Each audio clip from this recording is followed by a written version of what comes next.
Assalamualaikum warahmatullahi wabarakatuh. Halo teman-teman, kembali lagi dengan saya Silvi Septianingrum dari Universitas Negeri Semarang dari jurusan Akuntansi dengan NIM 7211419025. Kali ini saya akan menjelaskan atau membahas tentang sistem informasi untuk keunggulan kompetitif. Perusahaan adalah suatu sistem fisik yang dikelola menggunakan suatu sistem virtual. Sistem fisik perusahaan ini merupakan suatu sistem terbuka di mana perusahaan berhadapan dengan lingkungannya. Perusahaan mendapatkan sumber daya tersebut dari lingkungannya, kemudian diubah menjadi produk dan jasa, dan dikembalikan kepada lingkungannya kembali. Selanjutnya, ini adalah gambar dari model sistem umum perusahaan. Selanjutnya, penjelasan untuk aliran sumber daya fisik, aliran sumber daya virtual, mekanisme pengendalian perusahaan, dan lingkaran umpan balik. Yang pertama, aliran sumber daya fisik. Aliran sumber daya fisik ini meliputi pegawai, bahan baku, mesin, dan uang. Yang kedua, aliran sumber daya virtual. Aliran sumber daya virtual ini menunjukkan aliran sumber daya virtual ke data, informasi, dan informasi dalam bentuk keputusan. Yang ketiga, mekanisme pengendalian perusahaan. Unsur-unsur mekanisme pengendalian perusahaan ini yaitu standar kinerja, manajemen perusahaan, dan proses informasi yang bermula dari data kemudian diubah menjadi informasi. Yang keempat, lingkaran umpan balik, di mana proses informasi ini yang bermula dari data kemudian diubah menjadi informasi yang nantinya diberikan kepada manajer. Dan manajer ini merupakan seseorang yang membuat keputusan yang nantinya akan membawa dampak perubahan untuk perusahaan. Selanjutnya, perusahaan di dalam lingkungannya.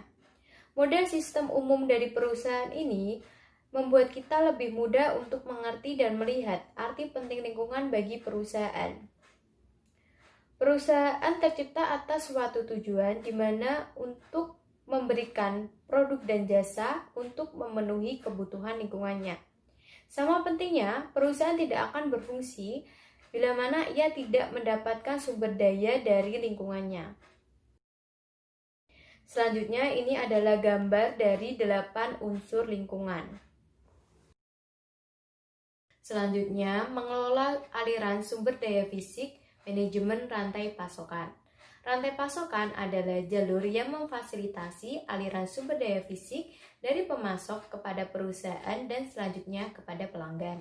Yang kedua, manajemen rantai pasokan adalah aliran sumber daya melalui rantai pasokan harus dikelola untuk memastikan bahwa aliran tersebut terjadi dengan cara yang tepat waktu dan efisien. Selanjutnya, aktivitas-aktivitas manajemen rantai pasokan. Yang pertama, meramalkan permintaan pelanggan. Yang kedua, membuat jadwal produksi. Yang ketiga, menyiapkan jaringan transportasi. Yang keempat, memesan persediaan pengganti dari para pemasok. Yang kelima, menerima persediaan dari pemasok. Yang keenam, mengelola persediaan bahan mentah, barang dalam proses, dan barang jadi. Yang ketujuh, melakukan produksi. Yang kedelapan, melakukan transportasi sumber daya kepada pelanggan. Yang kesembilan, melacak aliran sumber daya dari pemasok di dalam perusahaan dan kepada pelanggan. Selanjutnya, keunggulan kompetitif. Keunggulan kompetitif mengacu pada penggunaan informasi untuk mendapatkan pengungkitan, pengaruh, atau leverage di dalam pasar. Yang pertama, manajer perusahaan menggunakan sumber daya virtual sekaligus juga sumber daya fisik. Yang kedua, sumber daya tersebut digunakan untuk memenuhi tujuan-tujuan strategis perusahaan. Selanjutnya, rantai nilai Porter. Rantai nilai diciptakan untuk meraih keunggulan kompetitif. Terdiri dari aktivitas-aktivitas utama dan pendukung yang memberikan kontribusi untuk mendapatkan margin. Margin ini adalah nilai dari produk dan jasa dari perusahaan setelah dikurangi harga pokoknya seperti yang diterima oleh pelanggan perusahaan. Meningkatkan margin adalah tujuan dari rantai nilai. Perusahaan menciptakan nilai dengan melakukan kegiatan yang Porter yang biasa disebut dengan aktivitas nilai. Aktivitas nilai ini ada dua. Yang pertama, kegiatan nilai utama adalah kegiatan yang berhubungan dengan produksi dan penawaran nilai yang lebih besar kepada pelanggan daripada dilakukan pesaing. Yang kedua, kegiatan nilai pendukung adalah kegiatan yang menyediakan input dan infrastruktur yang memungkinkan kegiatan utama berlangsung. Selanjutnya, dimensi-dimensi keunggulan kompetitif. Di sini ada 3 keunggulan. Yang pertama, keunggulan strategis. Keunggulan yang memiliki dampak fundamental dalam membentuk operasi perusahaan. Yang kedua, keunggulan taktis.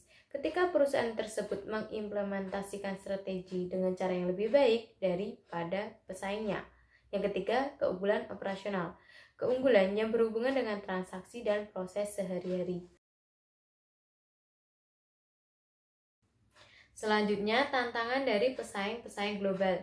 Yang pertama, kebutuhan khusus untuk pemrosesan informasi di perusahaan multinasional.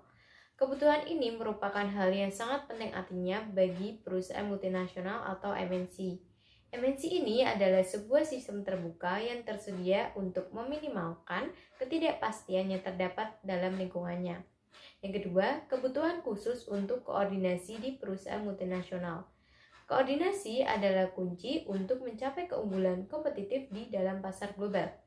Perusahaan yang tidak mampu mendapatkan kendali strategis atas operasinya di seluruh dunia dan mengelolanya dengan cara yang terkoordinasi secara global tidak akan dapat meraih kesuksesan dalam perekonomian internasional. Yang ketiga, keuntungan koordinasi. Yang pertama, fleksibilitas dalam merespon pesaing di berbagai negara dan pasar. Yang kedua, kemampuan untuk merespon perubahan yang terjadi di satu negara pada satu negara lain. Yang ketiga, kemampuan untuk menyamai kebutuhan pasar di seluruh dunia. Selanjutnya, tantangan dalam mengembangkan sistem informasi global.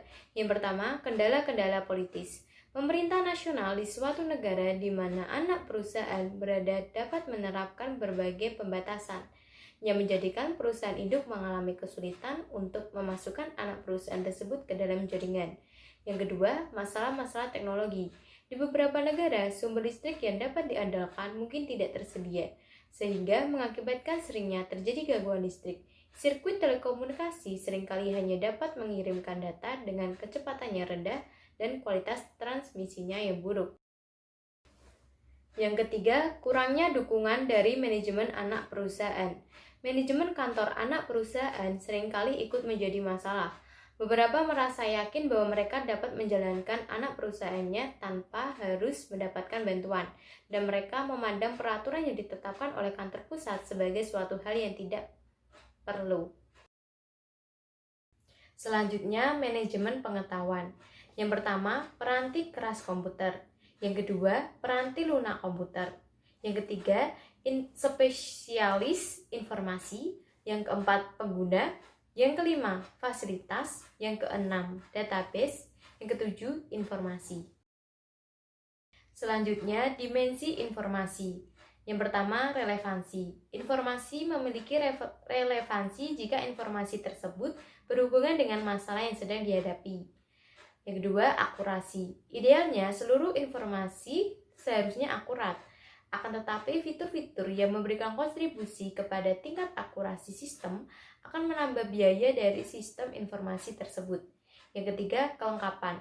Para pengguna hendaknya dapat memperoleh informasi yang menyajikan suatu gambaran lengkap atas suatu masalah tertentu dan ada solusinya. Namun, sistem hendaknya juga tidak menenggelamkan pengguna dalam lautan informasi. Yang keempat, ketepatan waktu.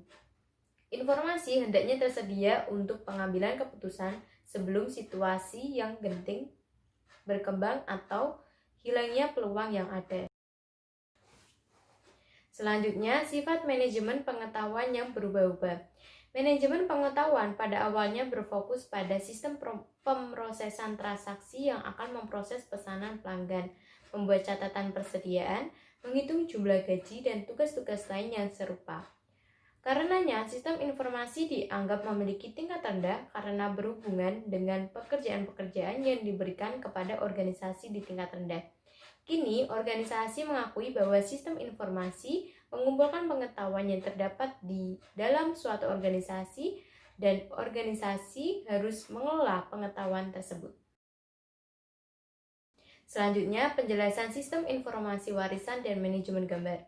Sistem informasi warisan, awal serta peranti lunak dan keras yang tidak sesuai atau hanya sesuai secara parsial dengan teknologi informasi terkini atau terbaru. Satu masalah dalam mengubah data warisan adalah bahwa data seperti ini bisa jadi tidak tersedia dalam format digital. Selanjutnya, manajemen gambar. Foto-foto digital dari cetakan dapat disimpan sebagai file-file komputer yang dapat dijadikan referensi oleh sistem informasi perusahaan saat ini. Terdapat peranti lunak komputer khusus yang akan menerjemahkan gambar, data teks, dan numerik menjadi sebuah file pengolah kata. Selanjutnya, perencanaan strategis untuk sumber daya informasi. Perusahaan-perusahaan pertama yang menggunakan komputer menempatkan tanggung jawab pengelolaan sumber daya informasi di tangan sebuah unit khusus yang terdiri atas para profesional informasi. Selanjutnya, perencanaan strategis untuk area-area bisnis. Pendekatan SPIR atau Strategic Planning for Information Resource, pengembangan rencana strategi secara paralel bagi layanan informasi dan perusahaan, sehingga rencana perusahaan akan mencerminkan dukungan yang akan diberikan oleh layanan informasi. Sekian penjelasan dari saya. Terima kasih. Wassalamualaikum warahmatullahi wabarakatuh.